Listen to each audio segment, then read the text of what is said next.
It's easy to see why Rocky Mountain is Colorado's most popular national park. With its namesake mountains, beautiful alpine lakes, and lots of wildlife, come along as we take you to some of our favorite spots here in Rocky Mountain National Park.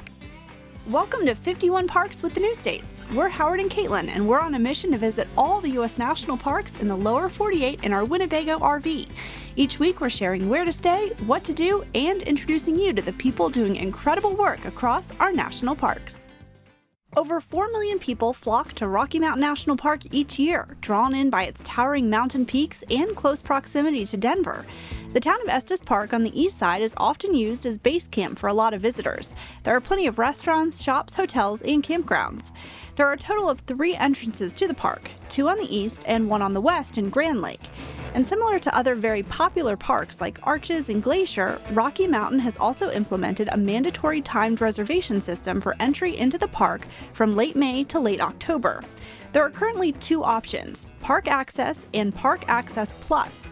Park Access allows you entry to Trail Ridge Road, up to the Alpine Visitor Center, and over to the west side of the park. Park Access Plus gives you entry into everything previously mentioned, plus the popular Bear Lake corridor. You can enter the park outside of the hours of the reservation system. Just check the park's website for more detailed information on time slots, booking windows, and more. If you have camping reservations in the Bear Lake corridor, you're automatically granted access to this area and do not need a separate entry reservation. Well, we're all set up in Glacier Basin at Site 66, and check this out, we are almost perfectly level. Oh yeah, good job. Yeah. We have incredible views of the mountains here. Oh man, this is beautiful.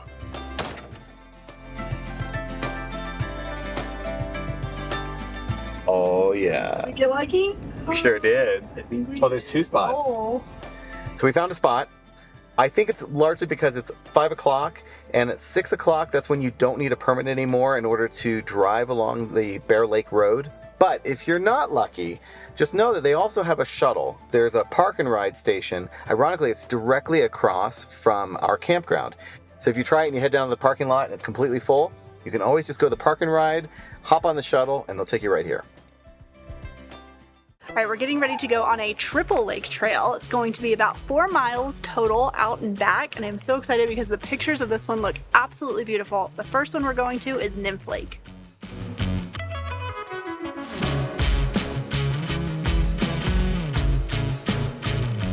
Okay, lake number 1, Nymph Lake, and it is beautiful right now with the lily pads and the bright yellow flowers. There's dragonflies flying everywhere. It started to sprinkle rain even as the sun came out, so it was very magical feeling. It's only about 0.4 miles to get here from the parking lot, but we're at over 9,000 feet of elevation, and it is a pretty steady incline, so you really do feel it. So just make sure you're prepared for that and have lots of water with you. I really can see why it's called Rocky Mountain National Park. Is that a joke? Well, it's fact. I like that this is actually mostly paved. Yeah, isn't that funny? It really is. You're definitely not scrambling so much. Not yet. It's coming. On the rocks. Oh, is it coming? Yeah. Oh. Yeah, look, there's rock like all up there. Obviously rocks here. Rocky Mountain. Makes sense.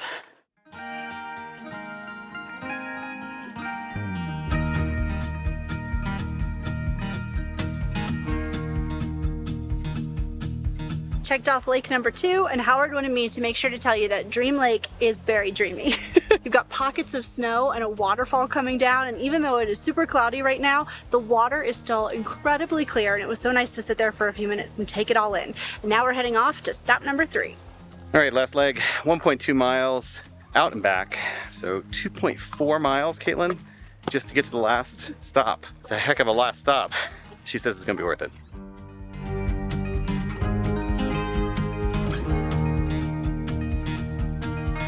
We just felt rain again. We're so close.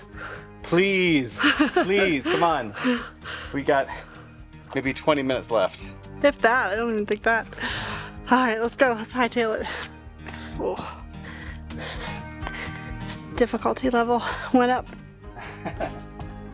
What do you think? Wow. Color is incredible. It's like an emerald green. It's beautiful.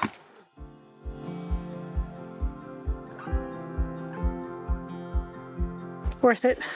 Oh yeah. Oh yeah. In the grand finale, we saved the best for last. It is absolutely stunning. I'm not going to say the name, instead put it on the screen because I don't want to butcher it, but it was worth the effort to get here. It's definitely a steep climb up, and then you've got some scrambling to do, but the color is just magnificent.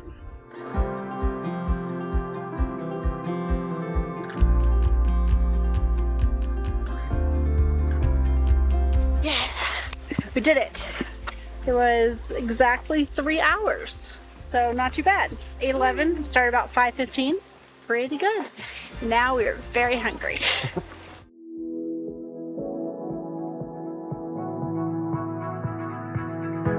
Well, I know it's dark, but we really had to talk about this. Yeah, we just had the best surprise coming back into the campground. Literally, as we were pulling into the campground, we see a mama moose with 2 babies. 2 babies. Yeah. And they were just like walking alongside the road, and then they crossed the road right in front of us. And it was amazing. And we were just talking about how we had hoped we would see a moose. And there 3 of them were. You were saying earlier that you didn't even know there were moose at Rocky Mountain. No, I had no idea. And there you go. So if you just want to see a moose, all you have to do is just camp at Glacier Basin. There you go. Hot tip. That's our hot tip of the night. Oh, that was so cool. It was great. I'm so glad the timing worked out. Me too.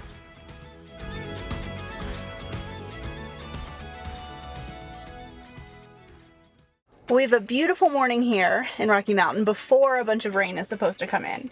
So we're gonna head out on an adventure. It's the Old Fall River Road, which is a dirt road that's only open July through September. Yeah, and even though it's not mandatory, but it is recommended that you have at least an all-wheel drive or a four-wheel drive vehicle, because it can, get a little dicey.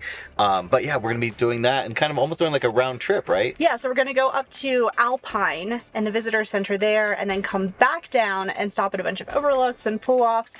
And from everything I've seen online, it just looks beautiful. And I'm so excited to finally check off this park, because we've been to Colorado we've spent months exploring Colorado and never been to this national park. No, and in some cases we have actually camped right next to the park. Like we, one time, actually last year we were near Granby and we didn't stop. So we're fixing that this time. Broken record time.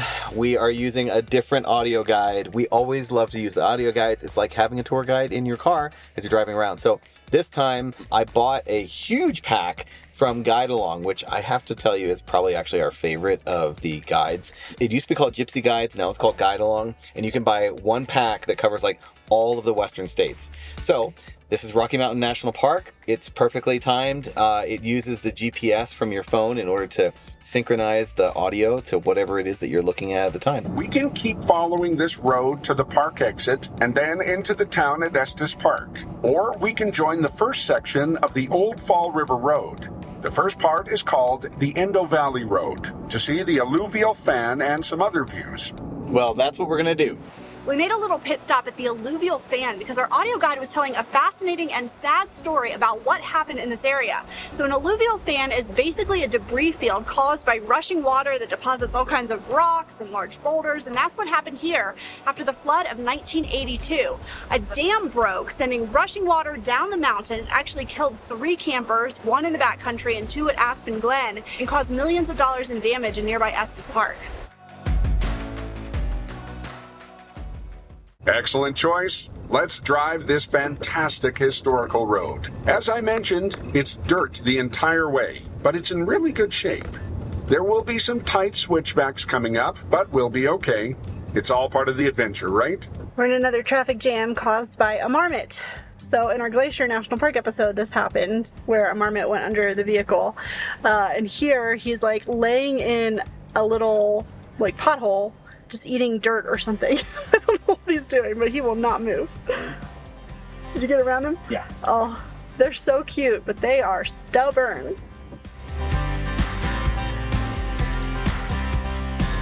So I think we're on the last 2 miles, and you can see the visitor center, Alpine Visitor Center, which is where we are going, and it's way up there on the hillside. Oh yeah. So we have climbed so much.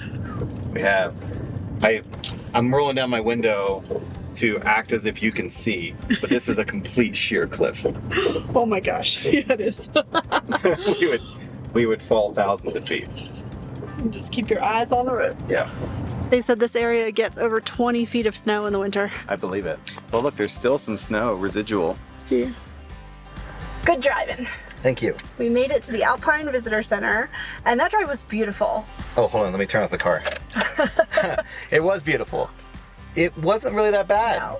No. I would say, actually, you don't even need an all-wheel drive to do that. I think that's a very well-maintained road. We saw lots of cars doing it. It's a little rutted at times, particularly on the switchbacks, which I found kind of interesting. So as you were making the turns, sometimes there would be some rutted sections.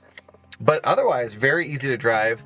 Only a handful of stops, too. So there's not really much that you need to be looking out for. It's just about enjoying the drive. And we saw 4 marmots. I think that was the official count. And yeah, they're just very sneaky, funny little creatures. And they're so cute and so chubby. That was fun. And there's a lot of snow up here at the Alpine level, which makes sense. I mean, that road doesn't even open until July. Tomorrow is August 1st, and there's still a lot of snow here. And just the history of that road is really fascinating, too. It's existed for a very long time. There's been a lot of different things that have happened to it over the years. It was at one point closed for a period of 15 years. And the locals really petitioned to get it reopened, which I think is great. Yeah, that road has been under construction or existed for over 100 years. And even before that, it was based on a Native American route. So that route has been in use for, what, centuries? Yeah, at least. Said, yeah, a long, long time. The fact that we still get to drive it now as visitors to the national park is really special. Okay, now we're going to go into the visitor center, which I'm super excited about because apparently there's food here. We're going to get a stamp in our passport book and probably grab a sticker and a magnet from up here. We just saw the biggest herd of elk I have ever seen, and then some of them crossed the road right behind us, so we got to see them up close, and then so many of them on the mountaintop. It was so cool. Was not rolling, darn it. Were you rolling? No.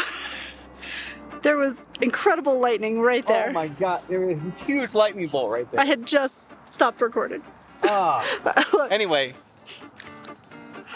All right, we're gonna do this quick. Okay, this is the Gore Range, and you can see a whole lot of peaks and a whole bunch of different mountain ranges. Kind of amazing, all from one spot. Whoa, this is a big storm. Yeah, places we don't want to be for 100 on top of a mountain. Top of a mountain when it's lightning. Definitely, you should always seek shelter in the event of lightning.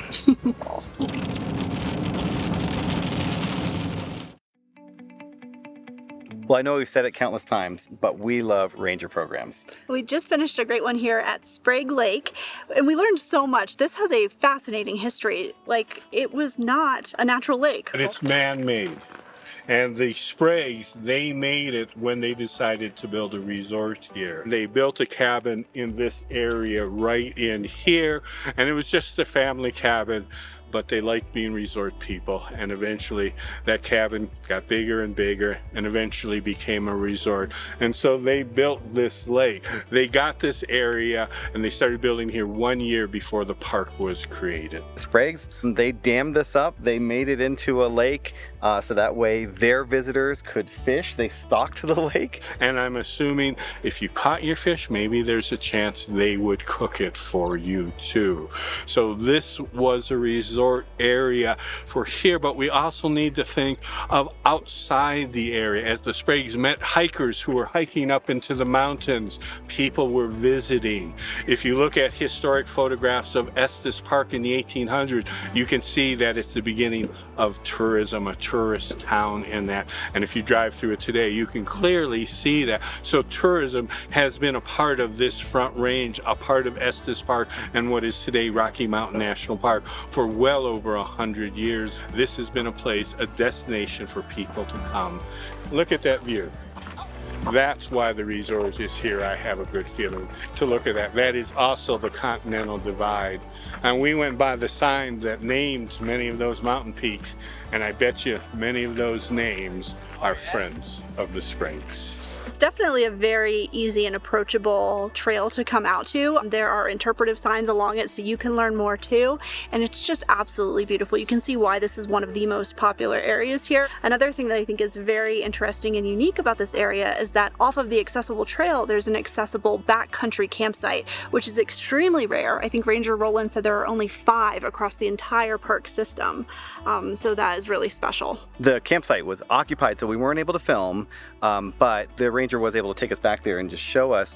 And we actually got to talk with the family who was camping there, and they were so appreciative of the fact that there was a facility like this and so close to the lake and so close to the parking area as well. As we were strolling along with Ranger Roland, the top question that he consistently was getting was about the moose here in this area, and have there been moose, and has he seen any? And we learned from him that our moose sighting last night was actually very rare because they are starting to go up into the higher elevations because of the summer heat. Well, and also that the moose aren't even indigenous to here. That apparently the moose were brought in, he thinks it might be around the 70s or so, that in the 1970s, somebody was like, hey, this might be a really great idea to bring in moose into this region. They're not even indigenous. No, leave it to us humans, right? And the last thing that was really special about the moose that we saw last night is those are her twins. I mean, how cool is that? That she had twins and we got to see them. So I feel extra special. On our next episode, we visit one of the most culturally significant national parks, Mesa Verde. Step back in time with us as we learn about the lives of the ancestral Puebloans who called southern Colorado home and visit the incredibly preserved cliff dwellings. Thanks so much for watching. We'll see you next week.